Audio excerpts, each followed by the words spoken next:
Hello, welcome to today's Blogxiety retreat. My name is Chris Davila, a Latina travel blogger and the creator behind Girl Takes Mundo. For the next hour and a half, I will be your guide on this uplifting and rejuvenating retreat. Before we get ready, a bit of housekeeping. This is what you can expect from today's retreat. We will dive into what Blogxiety is and what's the shocking truth behind it. You will be able to gauge your own Blogxiety level and get Blogxiety remedies to reduce this. You will learn about a solution for travel bloggers that can help you earn money, bypass routine tasks, and decrease anxiety. You will also hear some true stories of how our celebrity hosts have conquered their own Blogxiety.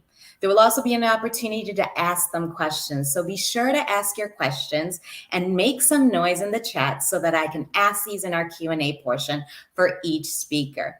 But first, let's make sure your chat function is working. Rep where you're coming from in the chat box now. Okay, I'm seeing Texas, Chile's in the house. Yes, Virginia. Okay, thank you, Texas. Great job, everybody. Your chat is working. So let's get into it, shall we? For today's retreat, we have some amazing hosts joining us. Matthew Kepnes, the creator of Nomadic Matt, Jessie Festa of Jessie on a Journey, Shelley Marmor from Travel Mexico Solo, and yours truly, Chris Davila, who, as you know, started the Latin travel blog Girl Takes Mundo. All of our guests will tell you a bit about themselves in the webinar today, but I'll share a little bit about me, my story, and how I started travel blogging. I've traveled for over 13 years. I visited over 70 countries and did a 1.5-year solo sabbatical. I actually used my sabbatical to inspire other Latinas to travel fearlessly. As far as girltakesmundo.com, the travel blog started back in 2017 when I decided to take a 6-month sabbatical, which turned into a 1.5-year sabbatical. As I mentioned earlier, I wanted to use my sabbatical and blog to inspire other Latina solo travel. Thankfully, it's done that successfully, but it wasn't easy, my friends. Yes, it's helped not just Latinas, but other fellow travel lovers as well, with destination and how-to guides on an array of travel topics, including how to travel cheap using the best tools and how to start your own solo travel adventure. But I've had to learn my fair share on my travel blogging adventure too, such as website design, monetizing, SEO, promotion, partner collaborations, and everything else in between. And yes, I've had Blogxiety, a topic that we'll dive into deeper today. But enough about me. Have you heard of Blogxiety?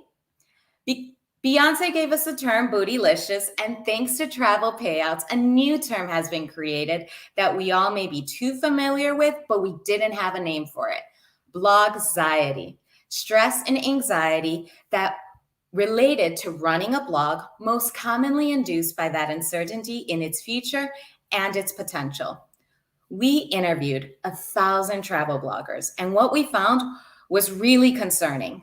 68% of travel bloggers experience symptoms of burnout, which is more common among bloggers who have been in the profession for several years. 33% of travel bloggers have thought about changing occupations. I certainly believe that I have yet to become a full-time blogger due to my own Blogxiety, and I have considered waving that white flag in the past. So what are some of those potential causes or reasons, you wonder? 32% of travel bloggers have reported limited knowledge of blog development, design, and monetization, which, as we all know, can be the biggest hurdle to successful blogging. 42% of those surveyed struggle to manage multiple platforms. Maintaining an active online presence alongside other demands is really difficult. Lastly, one of the main causes of Blogxiety is feeling discouraged by comparing yourself to successful bloggers. 49% of the bloggers surveyed admitted to this, and I too can raise my hand that this has sadly been the case for me too, especially when I started my blogging journey. These days, I've shifted my thinking and started to use these successful bloggers as examples. When I stopped seeing them as competition, when I stopped comparing myself to them, I was finally able to see them for what they were. Really great examples to support me in my own blogging journey. I encourage you to check out girltakesmundo.com to see for yourself how I've improved my own blogging processes, practices, and tactics. My first blog looks completely different from my newest content I have. Blogxiety. That's today's word for the day. Don't worry, thankfully for you, we know how to handle blogxiety. There are ways of coping with this, and you aren't alone. We aren't alone. Travelpayouts has teamed up with the best and the brightest in our industry to provide you with heartfelt support and share how they've battled blogxiety and won. We're on a mission to fight blogxiety and help you make more out of your travel blogging journey. Let me introduce to you our first speaker for today's retreat, the super talented Shelley Marmor, who in 3 short years was able to grow her first travel blog, Travel Mexico Solo, into a multiple 6-figure business. She now teaches others what she knows about growing a blog quickly. Take it away, Shelley. Hello. Wow, that was a really nice intro. Thank you so much, Chris. This is my presentation, Overcoming Blogxiety, so you finally start making money from your blog. Thank you to Travelpayouts for inviting me to be here. I'm excited to share with you guys what I know. So let's dive in. As Chris just said, I'm a multiple 6-figure travel blogger, but I really don't want to talk too much about me. I want to talk about you guys. So you want to know the secret to blogging success? Of course, there probably are many secrets to blogging success, but one of the ones that I really credit with my blogging success is this: post a lot of good quality content on a regular basis. So when Travelpayouts invited me to speak about blogxiety, I realized that that's a big thing that gets in the way of bloggers continuing to post content, because that's what a blog is. It's really just a collection of content. So if you're not doing that, you're kind of not blogging.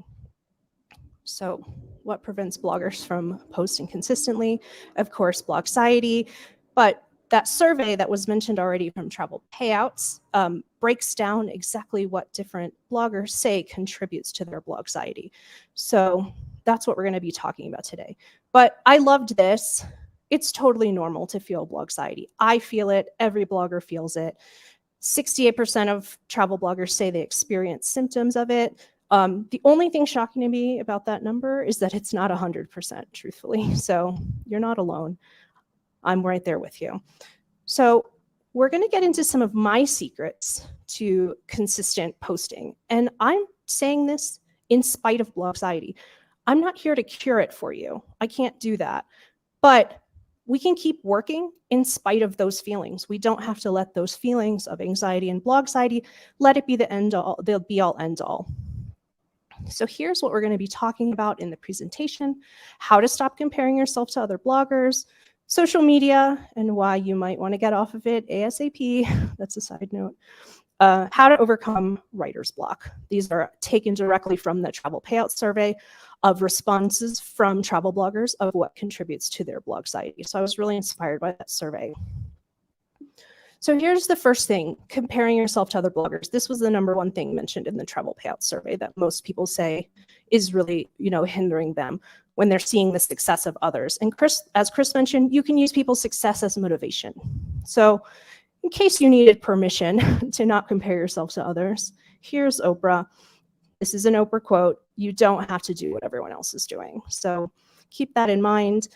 This is Marie Forleo, author of a book that I really love called Everything is Figure Outable. She tells you to put down the compare schlager. If you've ever heard of the drink Goldschlager, that's the play on words that she's doing here. So put down the compare schlager. And then Theodore Roosevelt, who has a really famous quote on this subject, that comparison is the thief of joy. So beyond blogxiety, comparison transcends that. It's not just us bloggers that are bogged down by comparison. This is a big meta topic. So here's 3 tips that I have to stop comparing yourself to other bloggers. The first is really just like a hard stop: unfollow triggering content. So if you know and I just learned this expression, if you're hate following someone, unfollow them. It's really not healthy for you. It's contributing to your blogxiety, in fact. So that's just really a decision you kind of have to make for yourself. Tip 2 is to use a website blocker. I'm going to show you what that is. And then tip 3 is to do something from your easy task list. The easy task list is going to come up a couple times in this presentation. I'll show you what that is in a minute. So blogxiety.co is just one of the options you have for a website blocker. It's a website itself, but it's also a free Chrome extension. And you can use it to physically block yourself from being able to go to certain sites. You can block them forever. You can block them for certain times. So, you're not allowed to, scroll Instagram or TikTok during working hours, let's say, because as bloggers, you become an entrepreneur and you have to essentially be your own boss. So you might have to police yourself. And if you do, that's totally fine.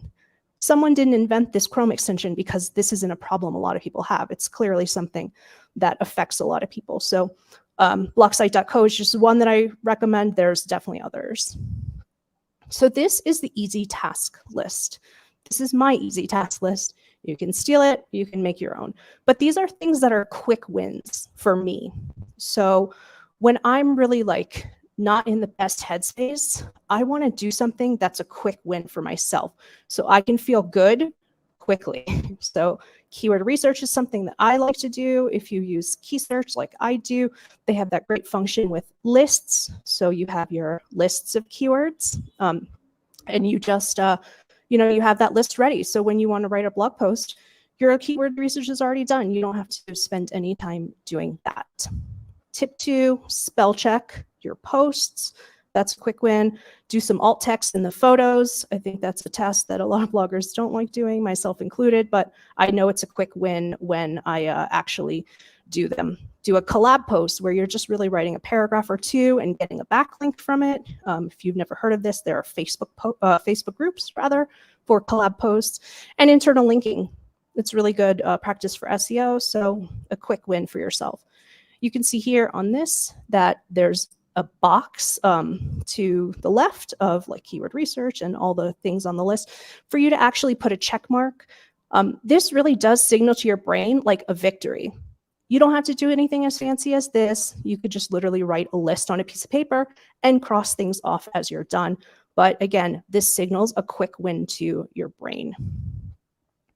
So there's 2A and 2B.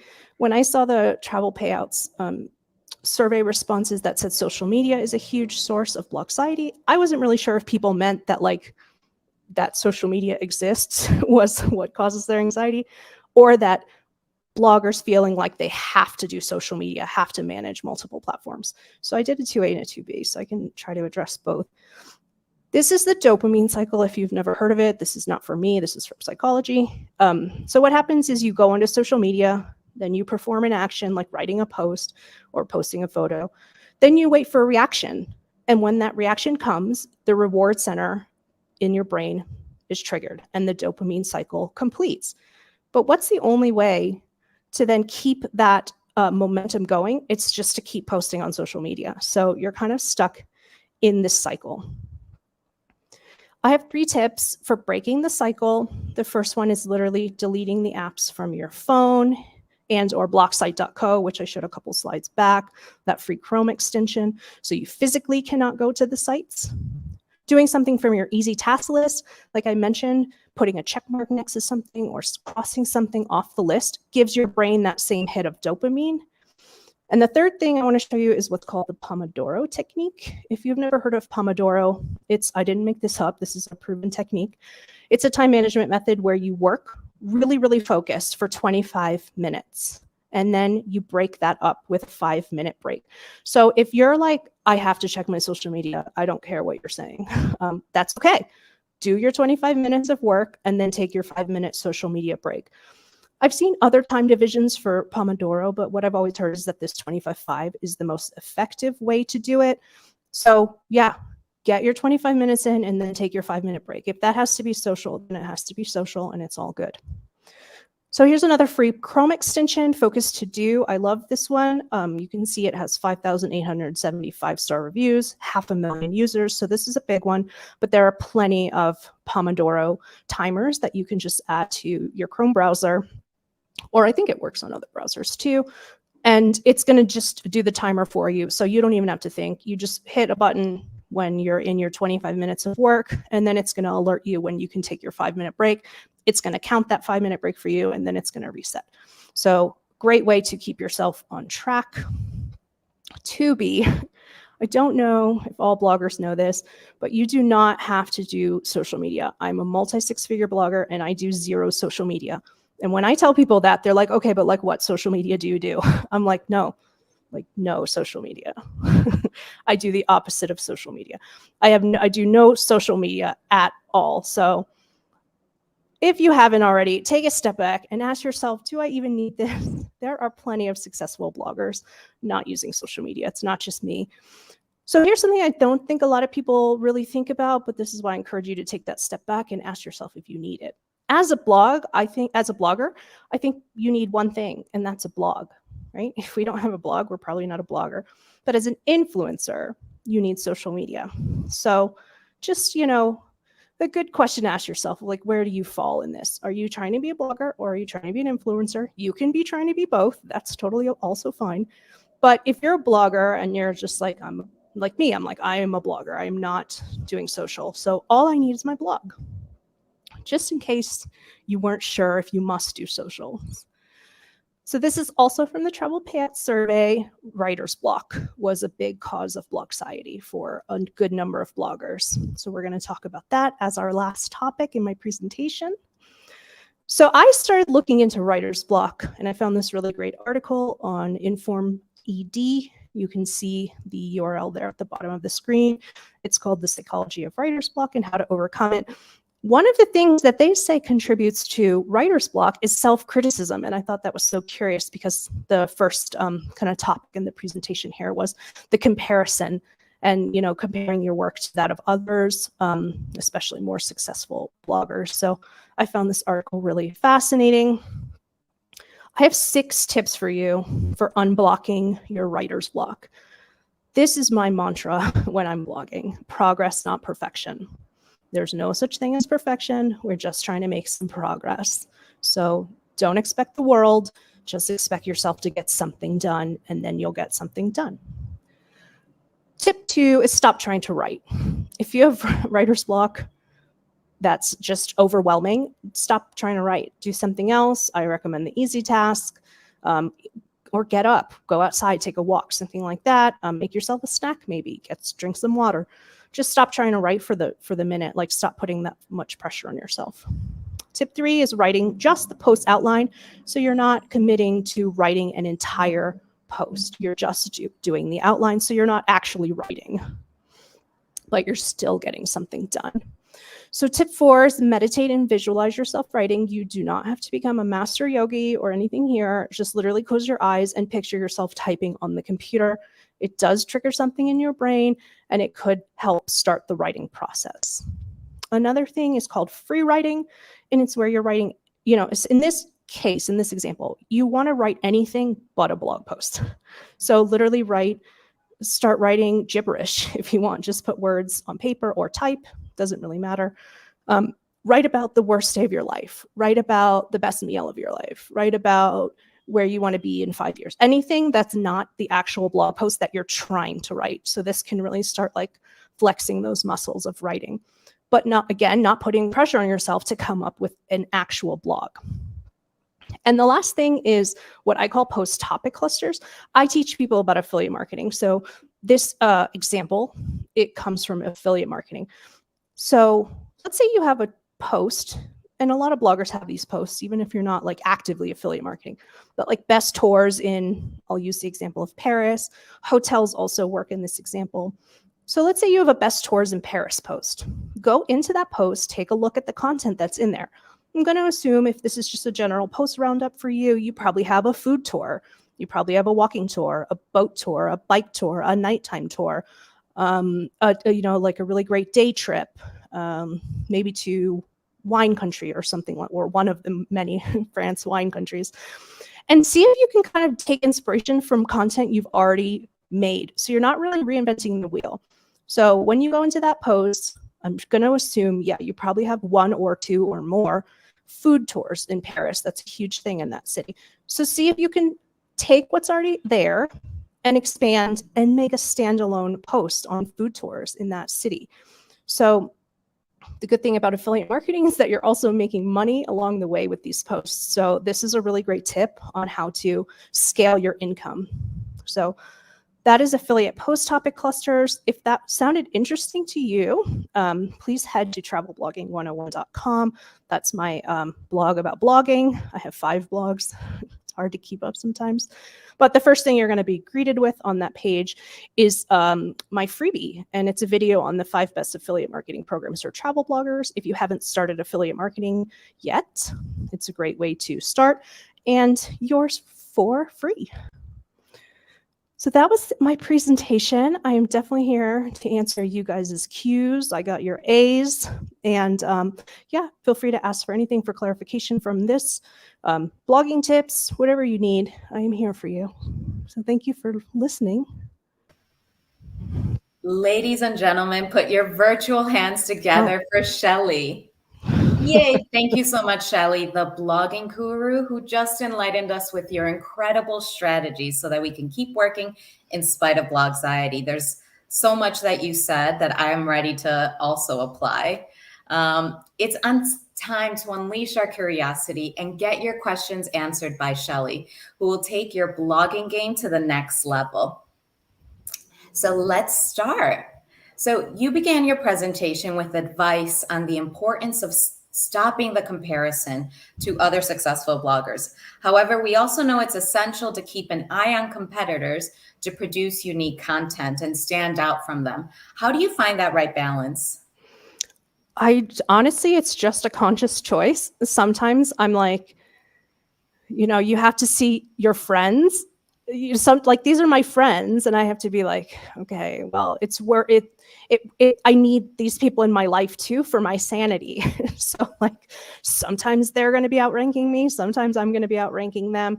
You kind of just have to take the good with the bad. I mean, it's not all rainbows for anybody ever. So it just, for me, it honestly is a conscious choice, but I have caught myself going in the direction of comparisonitis sometimes, and I have to be like, no, not that. So that, I mean, that's how I do it. Maybe I wish there was a better tip. There probably is a better tip, but that's my way.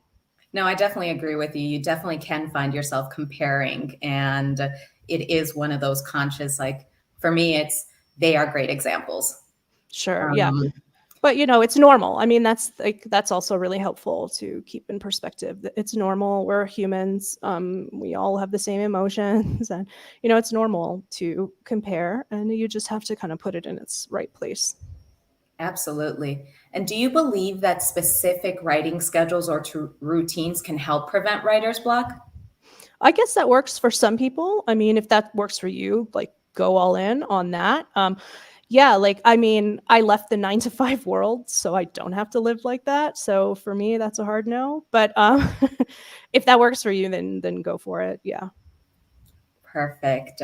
So a question from our audience. They love pointing out that the blogger versus influencer, and that bloggers don't need to do social media. But they'd love to know, what are 5 blogs? What are 5 blogs that you do love? 5 that I love, or my 5? Yeah, I would. Yeah. So they said, I'd love to know, what are your 5 blogs that my 5? Yes, because that is a lot. It is a lot. I have 4 Mexico sites. What I call the big one, or like my big child, is travelmexicosolo.com. I have some other niche sites about Mexico: Travel to Merida, Travel to Oaxaca, Tulum Travel Secrets. Am I forgetting a Mexico blog? No, I'm not. And Travel Blogging 101, my blog about blogging. So you can't even keep up. Also, as bloggers looking to make extra income, should they be relying on affiliate posts or ad revenue? Both. I have 3 streams of income. I'm hoping to get that up to 5 by the end of the year. What I learned from the pandemic is the businesses that survived had multiple streams of income. I make the most money from affiliate marketing at this time, and I actually have 3 sites on Mediavine out of my 5. So I know a lot of people think ad revenue is kind of a be-all, end-all. I have found that that's not the case, but I also think a lot of people don't post as much affiliate content as I do, so it's not really an apples to oranges comparison. But yeah, both all the way. I use them both for sure, and I encourage everyone to do that as well. As many streams of income as you can. I think the most financially successful bloggers like really think outside the box. Yeah, absolutely. And how do you go about creating community without being on social media? Well, that's again, like to me, creating community is like influencer stuff, like blogger stuff is SEO. Like it's about answering the person's question at the minute that they have the question. So, I mean, again, like, do you want to be a blogger? Do you want to be an influencer? And it's totally okay to be both. But also my community is my email list. You can have community through an email list. And if you've ever seen anyone say the money's in the list they're talking about is their email list. So you can have your own community there as well. There are actual other ways to create a community. But for me, when someone starts talking about the specific phrase, create community, I think is like, that's what influencers do. I don't know that I'm necessarily trying to create community, but I'm trying to help people travel to Mexico with more confidence. So, my posts are SEO optimized. So I'm ranking really high in Google. And whenever anyone has a question about Mexico, I'm going to come up and help them. And that's how I do it. Great. And last question, what are some effective ways that you do build trust with your audience, which, as we've all spoken, is a critical factor in successful affiliate marketing? Yeah, it so is. So what I tell people, like right at the top of my posts, is like, I've been living in Mexico since 2018. I call myself a Mexpert. I made up that word. And that's it. Like, I just know what I'm talking about. I've been all over this country. It's just my country. I only blog about this country. I don't try to tackle the whole world because I can't be an expert on the whole world. But I have been living in Mexico since 2018. I have traveled to 20 out of 32 states so far and like 100 cities. So I just know my topic and I put that front and center for people. So when they land on my post within the first paragraph or two, it says, this is why I'm credible. I love it. I love the new terms that I'm also learning. Mexpert? Mexpert. Fantastic. Thank you so much, Shelley, for taking the time to speak with us and sharing some of your really great tips. Cool. I'm happy to share. And thank you guys for tuning in. Yeah, thank you. So as we jump into the continuation of our Blogxiety retreat, I just wanted to remind everybody that once you slide into the DMs for the Blogxiety quiz, it will take a bit of time for our Blogxiety bot to send you a response, about a minute. So don't worry, you should get a response. If you don't, after about a minute or so, do send a message into our chat. But let's now jump back into it. Let's take a moment and reflect on our blogging journeys as we delve into the depths of Blogxiety. Do you know you're burning out, or have you burned out in the past?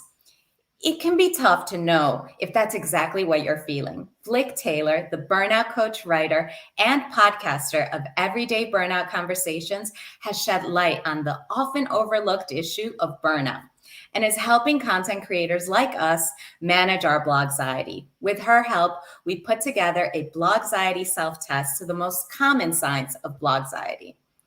For this Blogxiety self-test, I'll be asking a series of questions. All you need to do is answer with a simple yes or no. No need to write, send in your answers, or answer these out loud. Just keep track for yourself. Question number 1. Have you ever felt lost? Have you ever lost your smile and everything seems to annoy you? Question number 2. You feel like you're running on empty. Question number 3. Your Blogxiety has or is manifesting itself physically. Think about headaches, sleep problems, etc. Question number 4.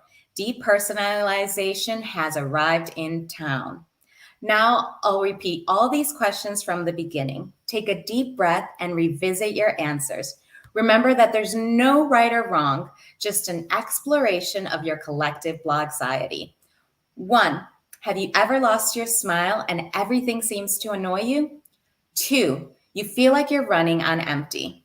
3. Your blogxiety has or is manifesting itself physically. And lastly, 4. Depersonalization has arrived in time. Now, the moment of truth. If you answered yes to 3 to 4 questions, you indicate you have a high level of blogxiety. If you answered yes to 2 questions, you find yourself in the midst of moderate blogxiety. And for those of you who answered yes to 1 or fewer questions, rejoice! You possess the fortitude of low-level blogxiety. Were you surprised with your results? Are you worried? Take a deep breath. Let me introduce you Jessie Festa, the creator of Jessie on a Journey. Jessie didn't want to be one of those people doing the same thing every day, so she became a travel blogger. And now that we know the results of our blogxiety self-test, Jessie will guide us through a 3-step process for staying organized as a blogger. Hey, everyone. All right. So I'm going to be sharing 3 steps to staying organized as a travel blogger. Just a little bit about me before we dive into things. My name is Jessie Festa, and I started travel blogging in 2011 after graduating with my BA MA in communication and ultimately deciding the 9-to-5 life wasn't for me. I am a full-time travel blogger. My blogs are Jessie on a Journey and Epicurean Culture. I'm also a blog coach with a number of courses, plus my signature Travel Blog Prosperity membership community. Some of my favorite destinations for anyone who wants to chat travel at some point have been Bhutan, Panama, Latvia, and I just got back from Mongolia about 2 weeks ago, and it was amazing. And I believe that blogging can be a fulfilling way to earn an income while helping others, especially when you streamline your workflow, which we're going to be going over now. So step 1 with our 3-part strategy is to audit your tasks. I want you to get a pen and paper and list your annual, quarterly, monthly, weekly, and daily tasks on a piece of paper so you can visually rework things. And your goal here is to find opportunities to cut and combine. When it comes to cutting, you want to think about tasks that are not helping you reach your unique business goals. And one that comes up a lot in my membership community, I know Shelley kind of touched on this, is a lot of people say, okay, I want to start a passive income business. I want to do affiliate marketing and run Mediavine ads. But then they're spending tons and tons of time trying to master every single social media network. Instead, you want to think about the goals and the tasks that are going to help you actually get to that passive income business place. Things like SEO and content planning, link building. When it comes to combining tasks, here are some examples, and this is just a few examples of many, but your long form content, your blog posts, your podcast episodes, your YouTube videos, those can be cut into short form content pieces for social. On the right, that is an example. I'm sharing about an experience I had in Mongolia, and the meat of that Instagram post is pulled from one of my Mongolia blog posts. Also, vertical videos can be tweaked to be shared across platforms. So if you are creating a TikTok, think about how you can tweak that or just reshare it on Instagram, YouTube Shorts, etc. Basically, any platform at this point you can share vertical videos on.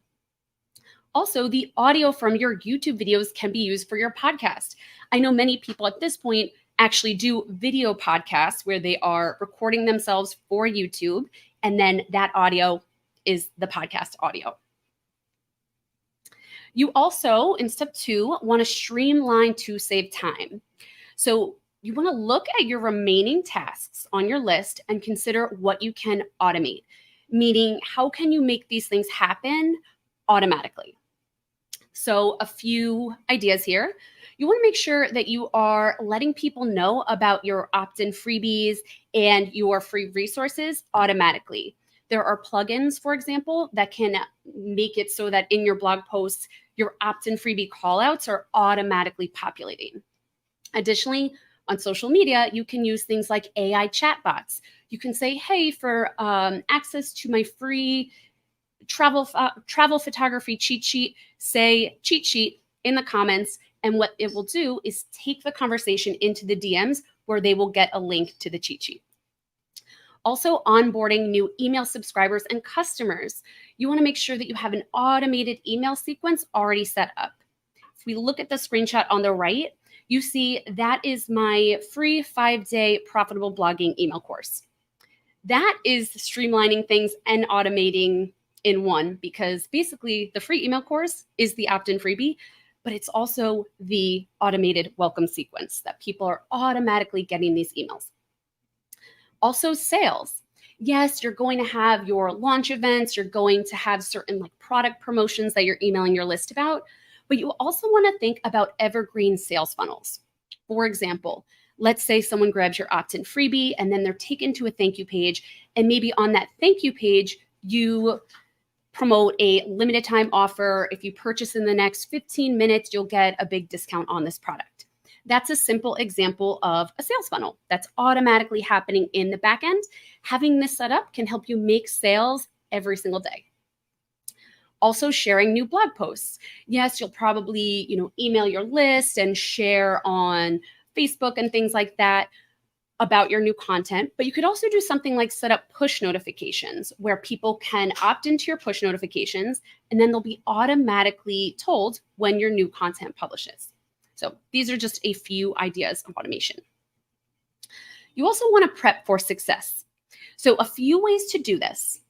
First thing, create an annual content plan. If you are showing up to your laptop thinking, okay, what am I writing today? There's a better way to do this. Take a few hours, maybe an hour or two, whatever it takes you to do the keyword research and to really look up topics that make sense for your audience that utilize keywords that you can rank for. Once you have your list of keywords, you want to organize them into a logical calendar based on seasonality. When is the best time to post these types of articles? And also low-hanging fruit. If you see a keyword that's going to bring you a huge boost in traffic pretty easily, personally, I like to publish those sooner rather than later to get that traffic boost sooner rather than later. Also, I highly recommend that you do keyword research before traveling. This is so you know exactly what you should be doing, photographing, taking notes on while you're in the destination. So if you're going to Paris and you do some keyword research and you see, hey, there's a great opportunity to do a blog post on brunch in Paris. You're going to know that when you're in the city, you should be going to brunch places, taking notes, and taking photos for that article. Also, create canned responses to common emails. You probably get the same questions all the time, maybe from readers, or maybe you have brands asking for your media kit, for example. You could use a tool like Text Expander. And what it does is you'll create little codes that when you put those in, it populates the canned response. So hashtag media kit could then have that canned response populate. It's going to save you so much time. You also want to create tweakable templates for pins, contracts, pitches, sales emails, etc. Things that you're creating all the time. I have a podcast. Literally before this session, I was sending out a podcast contract. I'm not starting from scratch with that though. I have that already ready to go. I make a few tweaks based on the campaign and then I send it out. I also recommend that you take diligent notes and you favorite your photos while traveling. And here's what I mean. When I'm in a place, I don't really do work. I like to enjoy my trips. Yes, I'm taking photos and taking notes, but I'm not like checking emails and editing blog posts and things like that. But at the end of each day, I'll think about all the things I did and I'll write a blurb for each thing so that when I go home and I start writing my blog posts, I have those blurbs ready to pull from. When it comes to the photos, many of us were taking hundreds, maybe thousands of photos. So each day I go through them and I favorite. That's what you see in the right screenshot here. So that when I go home, I just click my favorites folder and I know exactly what content I'll be sharing on stories and on social and things like that. Now consider tools for saving time. I know, it can be hard sometimes to invest in tools, but it really can make your life so much easier, and it can help you grow a lot easier. So a few ideas for this: Travelpayouts and other affiliate network aggregators can make it easier to find and collaborate with affiliates. Instead of manually going to all these brand websites and looking for their affiliate application, you can just hop on Travelpayouts and you'll see all these different brands you can work with and easily apply. Canva, such a great tool for graphic design templates, Pinterest pins, YouTube thumbnails, things like that. Jasper, ChatGPT, and other AI tools, you can use that for content planning, research, and creation. I love ChatGPT. I find it super helpful kind of as my research assistant while I'm writing. You can use social media schedulers like Later. That's what the screenshot on the right is. I personally use Later for my social scheduling. Buffer and Publer. These are great tools for pre-scheduling and posting content across multiple channels. Personally, I create and schedule all of my social content for the month in one day at the beginning of the month, instead of each day going to Instagram, going to Facebook, and scrambling to schedule things. Also, Clean Voice, Descript, and other podcasting tools can help you automatically remove filler words. If anyone else podcasts, you know that if you interview someone that says every second, that 30-minute podcast can take hours to edit. So these tools streamline that and save you so much time. Okay, so step 3 in our strategy, you want to create a repeatable schedule.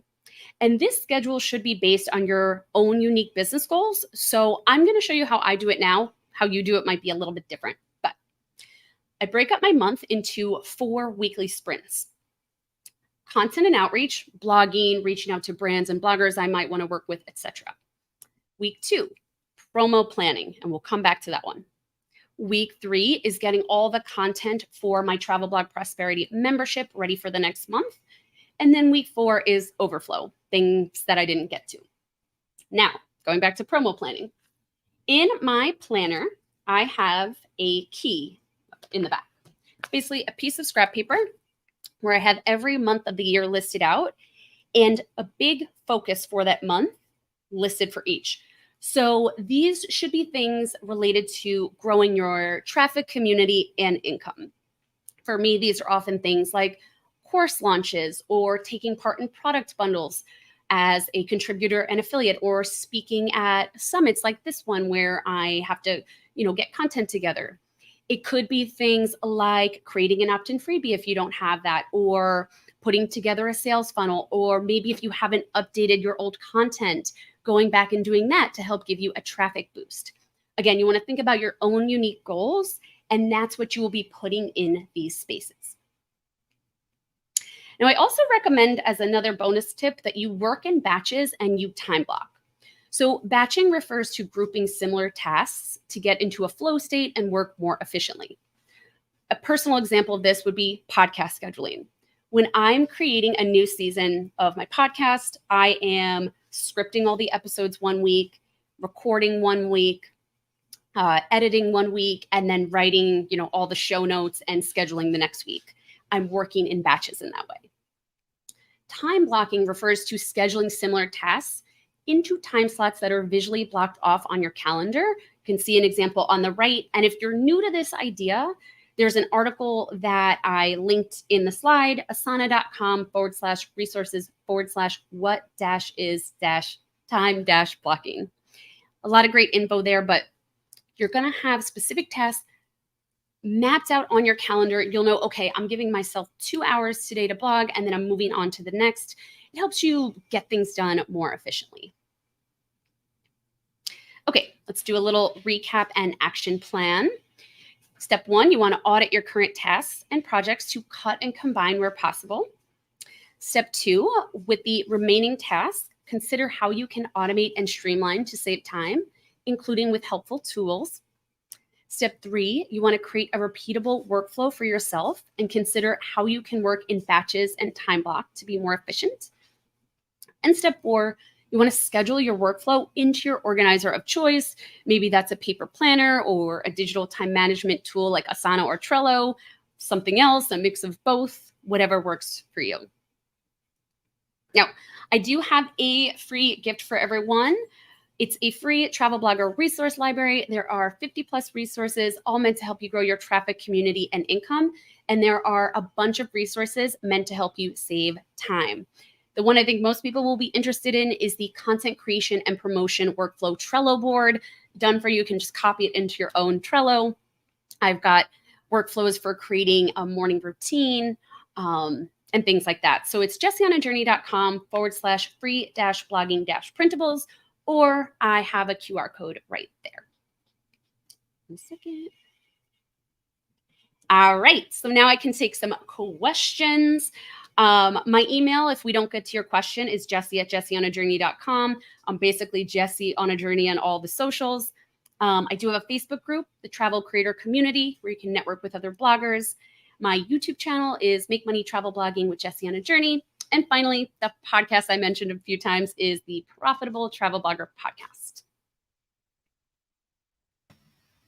Jessie, thank you again for sharing your 3-step process for staying organized as a blogger. Super insightful, and I personally can't wait to apply these into my own blogging process. Let's dive into some of these burning questions and pick your brilliant brain. Your presentation confirms that being a travel blogger doesn't just involve knowing how to write tasks. It requires understanding business, design, marketing, and many other aspects. It's not surprising that in the end, one can start experiencing symptoms of burnout. How do you handle periods of overwhelm or burnout while still maintaining organization and productivity in your blogging work? Yeah. So I will just move tasks to a later month. One thing I've kind of realized over the years is I feel really stressed, but I kind of do it to myself because I'll give myself like a crazy laundry list of tasks. And I've kind of realized over time, like, it's not that I'm not getting things done. It's that I'm giving myself way too much to do. What if I just move that to next week? And I found that simple kind of mindset tweak has helped a ton. Perfect. And it does seem that you are a naturally organized person. And it's great that you use special techniques and tools to streamline your work and save time. I'm curious, what is your least favorite task and which one would you gladly outsource? Ooh, what's my least favorite? Definitely creating short form vertical videos. I'm definitely a long form person. I love writing blog posts. I love like podcasting.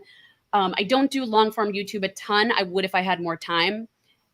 I feel like I can't tell the story I want to tell in like 15 seconds. I'm more like, I like to have like a few minutes at least to like go through it. So that definitely would be what I outsource. And I do. I have someone that helps me with that. I create my TikToks that are my 360 videos because I am a 360 photographer. That's me.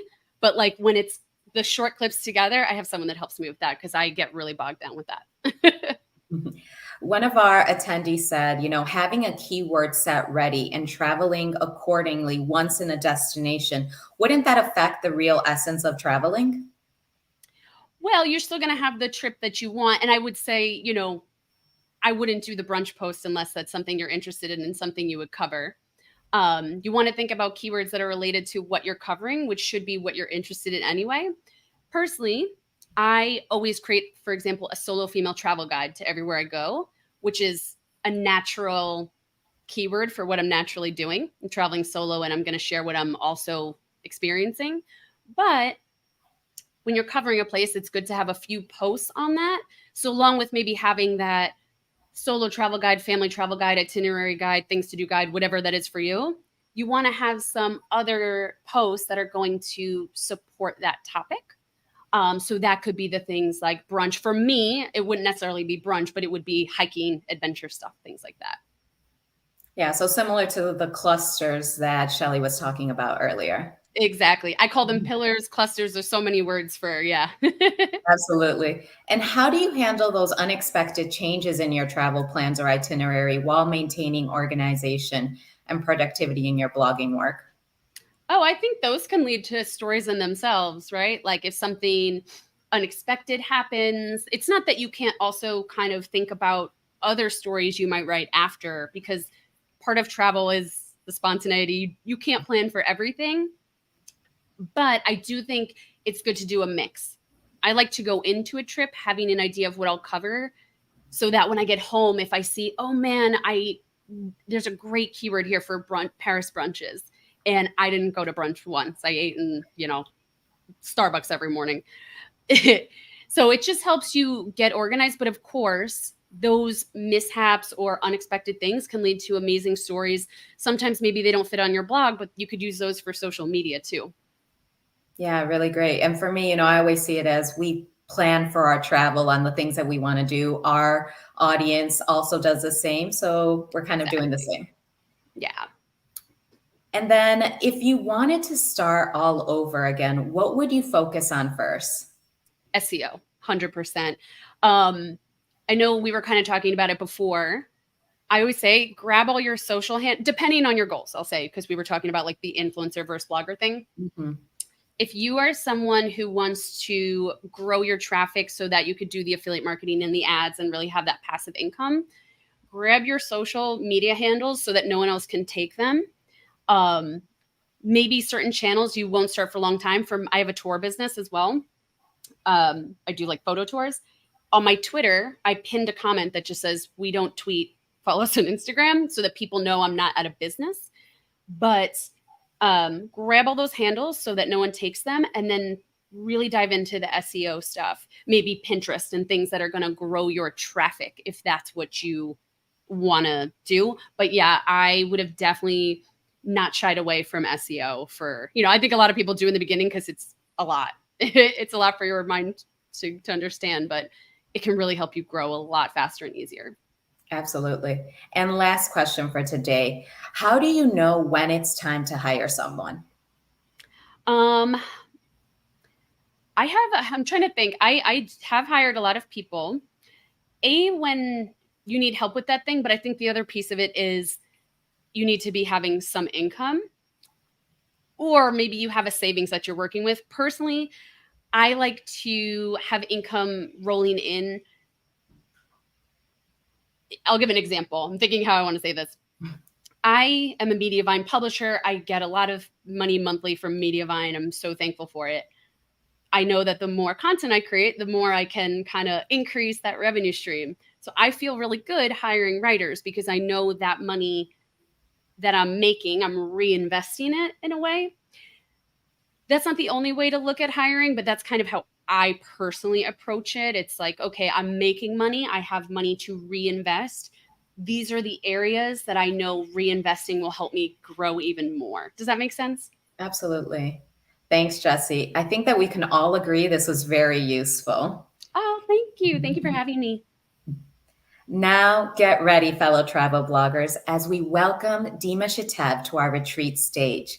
Dima is a product manager at Travelpayouts who is here to unveil a new and game-changing travel payouts feature called Emerald, which is designed to alleviate our Blogxiety woes. Travelpayouts haven't launched Emerald yet, but today we will get to hear all about this revolutionary tool that will soon be opened as a beta version.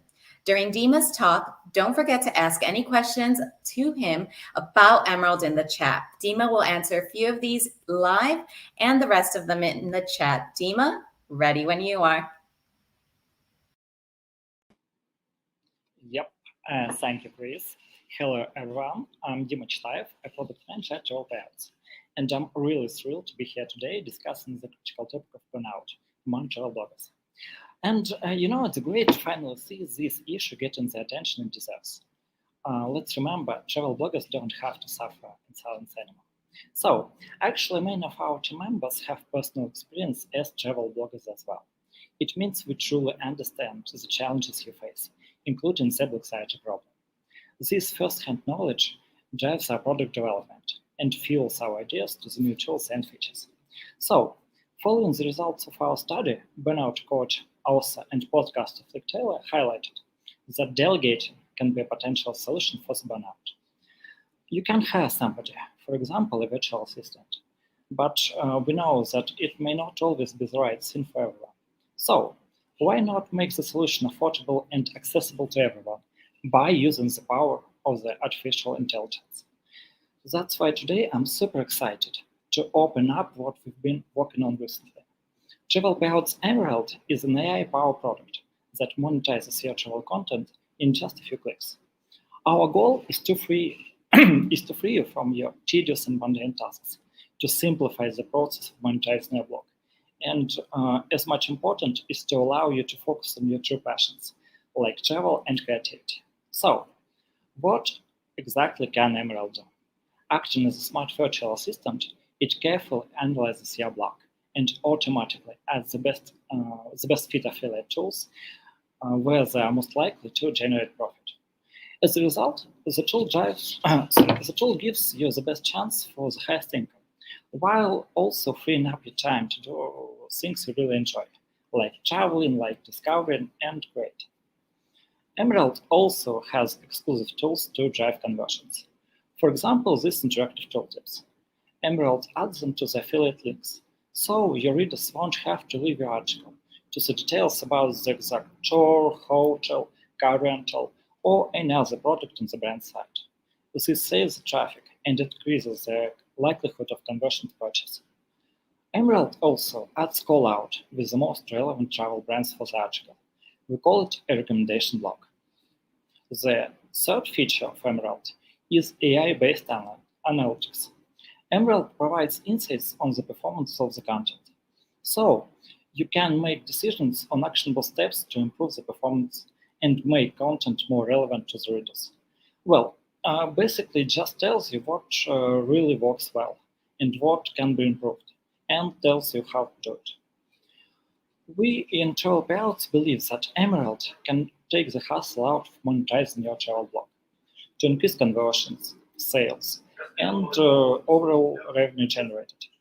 And as important is to free up time for you to do the things you really love, like traveling. We're surely in the early stage of our journey for now, and not all these features have been fully implemented yet. However, be assured that the future is just around the corner. So, we are launching the closed beta testing soon, and I would love to invite you all to join and help us to make Emerald even better. And also stay tuned for the updates and get ready for a transformative experience with Travelpayouts Emerald in the future. So that's all for me for today. Thank you for listening, and I'll be glad to answer questions right now. I can't wait to try Emerald for myself, and I hope all the attendees as well sign up so that they can get the beta version. Thank you, Dima, for your insightful presentation on this new revolutionary demo. And I'm ready to be inspired and hope that you are too, as we welcome the legendary Matt Kepnes, famously known as Nomadic Matt, with over a decade of globetrotting experience and a wanderlust that has taken him to nearly 100 countries. Matt is here to enlighten us on the trials and tribulations faced by travel bloggers. With Matt's vast knowledge, we'll uncover the secrets to conquering the challenges of the travel blogging world. Thank you for joining us, Matt. And before we kick off with our Q&A, I wanted to take the time to let everyone know that Matt is celebrating his 17th year anniversary of being on the road. Congratulations, Matt. It's certainly an achievement and inspiring, to say the least. So I'll just jump into the questions. As we all know, you started your blog. Hi, Matt. Hey. As we know, you started your blog 17 years ago when you had to hand code everything, spend a lot of time figuring out how to move images around, design graphics, create links, and format the site. Could you have imagined back then that years later there would be virtual assistant for bloggers? It's mind-boggling, isn't it? Yeah, I mean, WordPress was a real game changer. You know, I started when you were still coding websites in a thing called Adobe Dreamweaver. But WordPress really made it a lot easier because you didn't have to hand code anything, just buy a theme. So it's very, very, I am thankful for it because, you know, now I can go in and do some minor coding things. But I'm also glad I don't have to always hand code like everything from scratch. Yeah, it absolutely saves a lot of time. And I'm sure you know that from the 17 years that you've been doing this. Do Yeah. you remember? Yeah. Do you remember how you envisioned the job of a travel blogger when you first started? How much does your expectations coincide or not with the reality of a life as a blogger? And how have they shifted over the last years? Is travel blogging a dreamy life, or is it just a lot of hard work? Well, I mean, I started this with no intention of being a quote unquote travel blogger. The goal of the website was to really just be an online resume for freelance writing. I wanted to write guidebooks, but mostly I just wanted to get paid to travel, to make enough money to stay on the road, you know? So freelance writing, travel writing, guidebook writing was really just a means to an end. There was no real career path, right? There was no like, I'm going to create this thing that makes money, and then this is going to be what I'm going to do. It just happened that way. You know, where I think a lot of people now, you know, especially in the rise of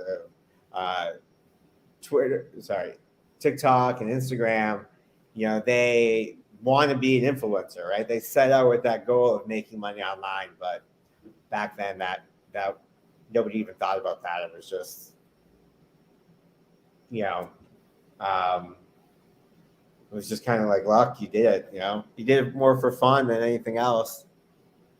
What was the second part of your question? Do I think travel blogging is my end all be all?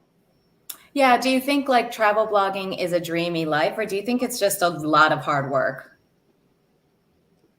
Coal mining is hard work. Blogging is busy work. You know,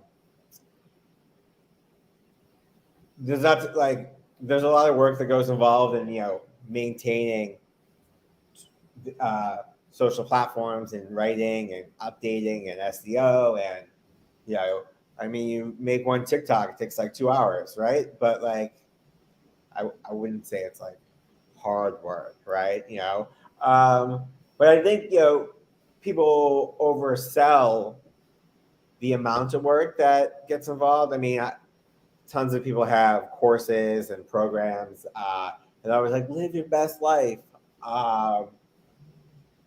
You know, but you only see the end product, right? You only see what I want you to see on social media. You don't see the 2 hours it took me to make, you know, that reel or TikTok. And I'm, you know, even people I know who are really good at it, they can spend days going through stuff, you know, editing video. I mean, that's more time consuming than just writing. So, I mean, would I say it's a dream job?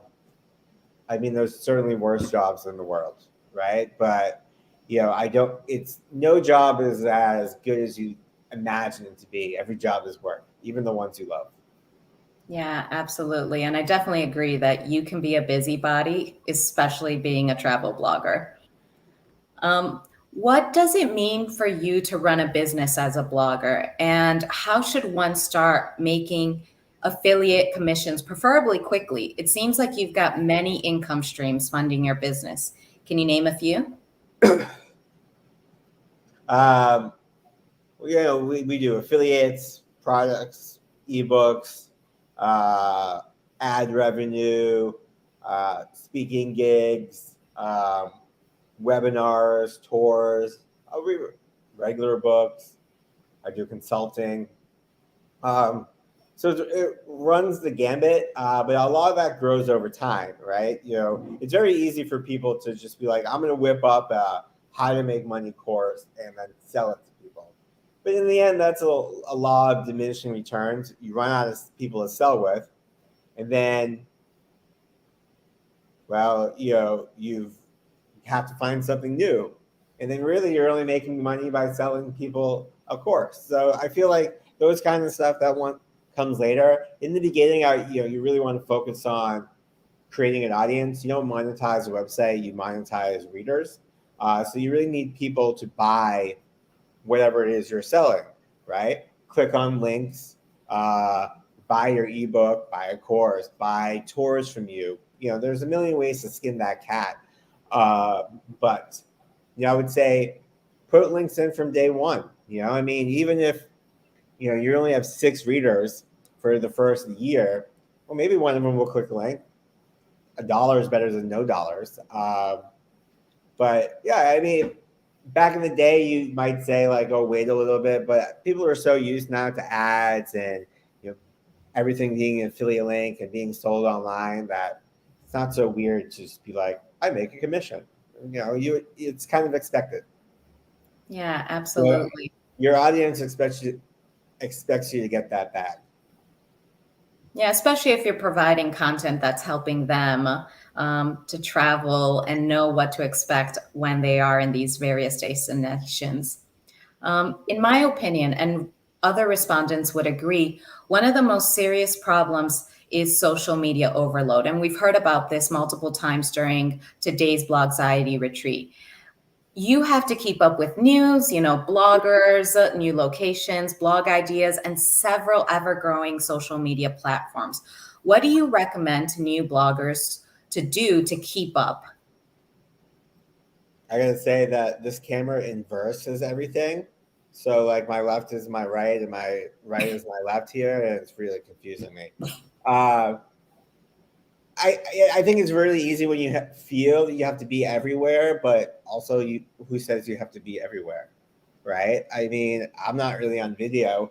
And I know lots of people who are huge on video that don't have blogs. And so you have to really do with, or are huge on TikTok but don't have a YouTube. You have to go with the platform where you feel most natural on, because people will know you're faking it. Like I'm terrible on video. Like even when I'm like good, I'm real bad because it's just not natural to me, and people can sense that, right? Whereas writing, it's a much more natural form of expression, where some people are just like they're naturals on camera, right? They're really good at editing. Like you can just tell, like they shine, and so that comes through. So like, why would I want to make TikTok reels or YouTube videos? They're going to be bad. I can force myself to do it, but they're going to be bad, and then people aren't going to watch them.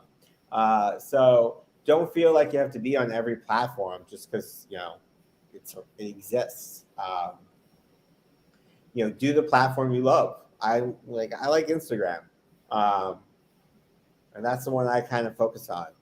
Like we repurpose. Oh, that reminds me, I can repurpose that.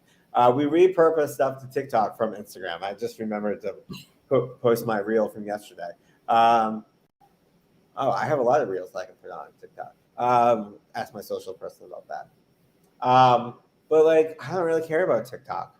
It's like, I care about things that make money, right? And since I don't do a lot of brand partnerships, I would rather focus on creating content on my website where I can get more SEO traffic, more affiliate revenue, and more ad revenue for less time. Since brand partnerships and social media are not a big part of my business, I don't feel like I'm missing out. So I think it's important to focus on where you feel the most natural and where you feel you can make the most money. Yeah, really great advice. I Now know people who make millions of dollars a year running random niche travel blogs who have zero presence on social media. They don't even have social media. Yeah, no, that's really true. Now let's pivot up to blogging burnout and strategies that you found helpful for dealing with that.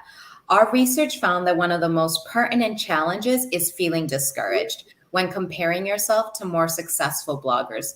Did you experience this? And so what helped you overcome this? I mean, I think everyone experiences comparison, right? Like we all how do you know you're doing good? We always compare ourselves. That's just human nature to say, oh my God, so-and-so is doing this. I'm so far behind. But as they also say, comparison is the theft of joy. And so there will always be bigger people on the internet, right? Like someone's going to hit the viral lottery and they're going to grow real quick. And they might continue growing or they might stagnate. But the race is long, you know, but in the end, it's only with yourself, right? The best comparison is, do you have more than you had 6 months ago? Is your traffic better? Are your conversions up? Do you have more followers? Are you making more money? Right? That's it.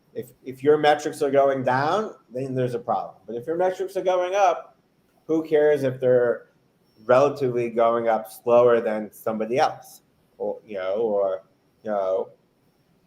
some, because there's a tortoise and the hare thing, right? You might be going up slowly, but I start a few viral videos and now I have 1 million followers.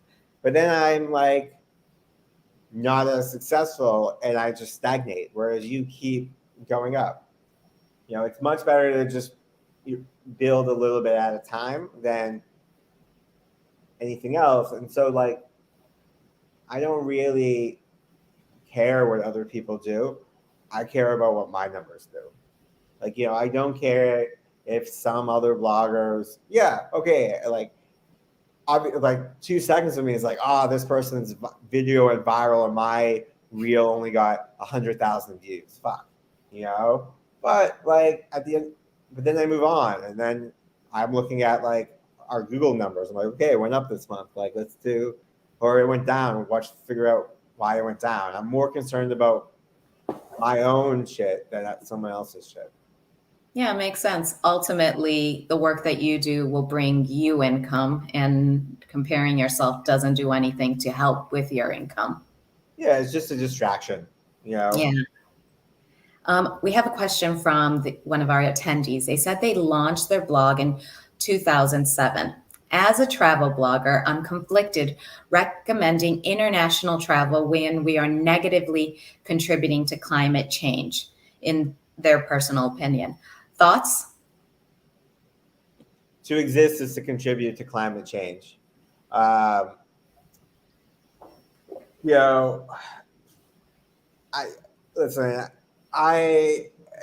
don't care. That's my opinion on it. Like, to exist is to contribute to climate change. I have the AC going.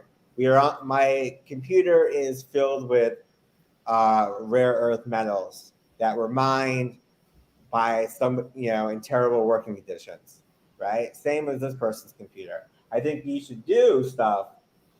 You should do what makes you feel good to mitigate the climate change, and fight for, I fully believe it exists. And I think we should do more on a macro level to fight it. But I feel no guilt getting on an airplane. All you can do is tell people to be better travelers, turn off the lights, reduce plastic consumption, avoid waste, nobody thinks about it when you go into France, right? But like, those sewer systems weren't made for 20 million visitors, right? That's, like little towns in the Alps, right? That piping, those utility wires are made not with like, 20 more million people in mind. So I think about energy consumption, waste a lot in terms of my travels. But in terms of the macro, like, I'm getting on this plane and has CO2. For me personally, I don't have that guilt. If that's important to you, yeah, you should write about it. But also to exist in our modern world contributes to climate change. If you look at the actual numbers of planes, like CO2 from airplanes contributes less than 2% to the overall numbers. Now, of course, that's skewed because like I produce a good chunk of that versus somebody, say in like the Midwest who doesn't travel a lot, or somebody in, rural Peru. But like getting people to reduce meat and just overall waste consumption does way more to reduce climate issues than airplanes. So long story short, it doesn't like fire me up. Like, but I think, you know, if that's I have friends who have given up air travel because they feel so strongly about it, you know, and I think you have to do with what you feel. Like, I still recycle plastic, even though I know 3% of that actually gets recycled, but it makes me feel good. Makes sense. And if you were starting over in 2023, what would you focus on? Would you focus on being a blogger, an influencer, or both?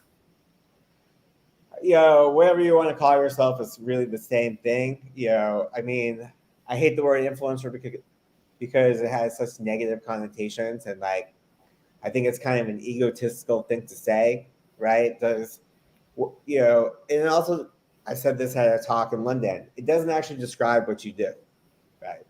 You know, when you go to the doctors, does he say, oh, welcome, I'm a medical influencer? He's a doctor, right? Stephen King doesn't call himself an influencer. He's a writer. Now, they have influence over you because they either affect your book buying or your health, how you're going to treat healthcare, you know, or whatever, right? That is to have influence, to get someone to change their mind. So I think I'm a writer. That's how you know, or you're a video person, or you're a photographer, or whatever. But I hate the word influencer. So what I would tell someone who wants to start today is mostly that do what you want to do, but very specifically. And what I mean by that is that when I started back in 2008, there were like 20 blogs. So I could just write about whatever I want to write about, covering the gambit of whatever it is, right? I mean, my website's a general budget travel blog. If I were to start today, I would, one, pick a medium that I love the most. And then I would pick a topic I love the most and really drill that down to get as specific as possible. You don't need 1 million people to read your website. You know, you can have a whole income with, you know, a few thousand people, as long as they're buying your products. You know, I mean, think about like your pizza shop down the street, right? Do they have 50,000 customers coming in over the, you know, 1 million people? Probably not, right? I mean, my town, where, you know, has like 20,000 people in it, where I grew up in, that local deli that is always busy, you know, doesn't have, you know, probably gets a couple thousand people. So it's more important to be really narrow and focus on something specific than just trying to be everything to everyone these days. Yeah, I love that idea of the pizza shop. It's so true. Another question, what resources, books, magazines, etc., helped you learn how to travel right? Stephen King's On Writing is really good. Don George wrote a book called How to Be a Travel Writer, which is also really good. I have a course on travel writing, just to pitch that out there. It's called Superstar Blogging. Feel free to get it. Comes with actual editing feedback. There is a book called The Writer's Journey that is really good. A book called Save the Cat. It's about screenwriting. That's also really good, because it's really just about creating narrative arcs. You really just hire an editor. You know, writing takes practice. And so if you can get someone to edit your work, that's really important. Most bloggers, most creatives don't get outside editing help. And so they never really grow, because nobody says you're doing that wrong. So even if it's just a friend who's like loves grammar, you know, somebody to read your work is really important. Yeah, very true. An audience member asked, I know my blog won't die if I take a day, week, or even a month off to travel. But even knowing this, I feel like I still can't be fully able to relax and enjoy myself when I try to disconnect. How can I turn it off and enjoy traveling like a normal person again? Like when I did when I was just backpacking without any work to worry about. My question is, when was the last time you traveled without worrying about blogging? Last month when I went to Japan. Nice. I didn't post for a week. I was with my friends. This is a constant struggle. I mean, I care a lot less, so I think that helps.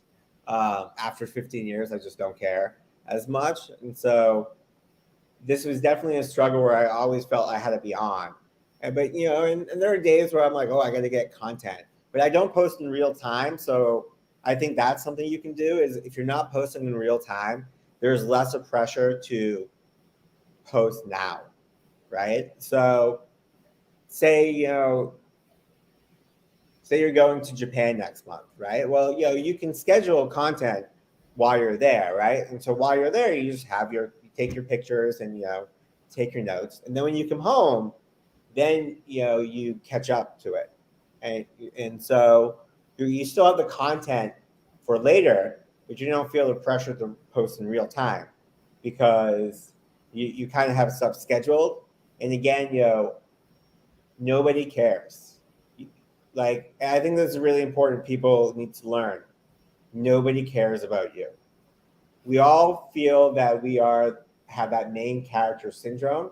But, we're the hero of the story, and social media amplifies that. But the reality is, every one of your readers lives a day-to-day life, right? They got shit going on, and so like, you might feel like the world's not going to end, right? But like, you still have that creeping feeling like, oh, I got to post, right?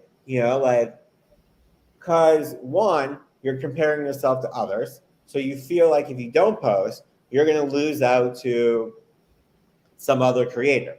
But online stuff isn't a zero-sum game. It's not like walking past your pizza place where like you either go in to get pizza or you go in to get, Chinese food, right? Because you can only eat one meal. People consume tons of content from multiple streams. And so like, just because they saw my post on Tuesday and your post on Wednesday doesn't mean that they're going to unfollow me or whatever. And because of the algorithm, people don't even notice, right? And so that goes to my first point, is that people don't care. They don't notice because they're wrapped up in their own shit, right? So they're not going to notice you're gone for even a week, like they might wonder, oh, I haven't seen their content in a while.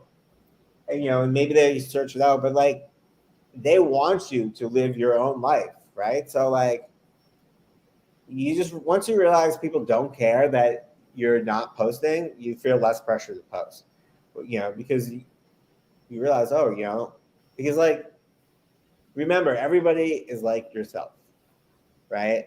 You're wrapped up in your own shit. People are wrapped up in their shit, right? So just remember people are like you and they're just busy. And so just enjoy your place. Absolutely. And then what about suggestions you would offer to part-time travelers and bloggers who still have that 9 to 5? I would say that, if in that instance, I would say it's much better to have like a local blog because you can update it more, right? So like, let's say you live in, Bozeman, Montana. I'd have a blog about Bozeman because it's way more, you can keep it more updated than you could if it's like a family travel blog, but you only travel once a quarter, right? But you're always in Bozeman. And thanks to the modern internet, you don't need 1 million people to be successful. You just need to have, like, how much, worst of all, is there a lot of SEO competition for Bozeman? I doubt it. So you have an advantage right there. But it's better to be the expert in one little thing because then you can dominate that field than try to be everything to everyone and have like a generic blog, right? Because then, if you're not traveling a lot and you just have your local thing, you can start selling stuff to local restaurants. You could do tours. You could, you just get all the traffic. You become the local expert. And there's enough people who go into Bozeman or Missoula or Raleigh or, Lyon, France, wherever you are, that people, that there's enough to support you. Absolutely. And what do you do and how do you focus to get back on track when you feel really burnt out and you can't even stand the online world, yet all your work is online? I just turn it off and read a book. You know, whether you work online or offline, you're still working, right? So the internet is there all the time. It doesn't shut off. And that can be good because you can do work whenever. It can be bad because you always have to feel the need to be online. But I refer you back to my previous answer about nobody cares, so just take some time off. I have set hours. You know, I keep a calendar and a schedule, and so I break up my work, and that's when I work, and that can help get rid of burnout, right? You know, and also try to break up your day. You know, I do work when I'm traveling. I do work in the morning. I sightsee. I go back out. I come back home. I do some work, and then I go back out, right? So. And then every few days, I'll just take like a half day or maybe a full day, find a cafe, and I'll just work that day. And, you know, but breaking up your work day is a great way to sort of mentally refresh yourself. You know, get up, go outside, touch grass, get on an airplane, and never come back. I love that. I love also touching grass, especially when I'm in my work mode and it's hours and I haven't like actually done anything outside of being in the laptop. Last question. What advice would you give aspiring travel bloggers on how to balance the demands of blogging with taking care of their mental well-being? Yeah, again, I would say that it's very important to, you know, one, understand that like you don't have to be online all the time. You know, two, understanding that everyone's caught up in their own lives. So like, it's okay. Like people aren't going to like miss you. In fact, if you actually start talking about like, oh, I feel really overwhelmed. Like, you know, like people will tell you to just get offline and go do something else. It's okay. They'll be there. You know, whenever any creator posts about mental health, the response from their audience is always, it's okay. Go chill out. We'll still be here when you're back. And two, you know, create, you know, a good schedule, you know, so that, you know, like when is work time and when is not work time. You know, one of the good parts about a 9 to 5 is that when it's 5 o'clock, work ends. And so creating that time where like work ends, you know, like the day is over, I'm going out, I'm going to go do other stuff, right? Rather than letting it just bleed throughout the day. Yeah. Absolutely. Well, thank you, Matt, for joining us today and sharing your wisdom on how you have stayed true to your passion and overcome burnout.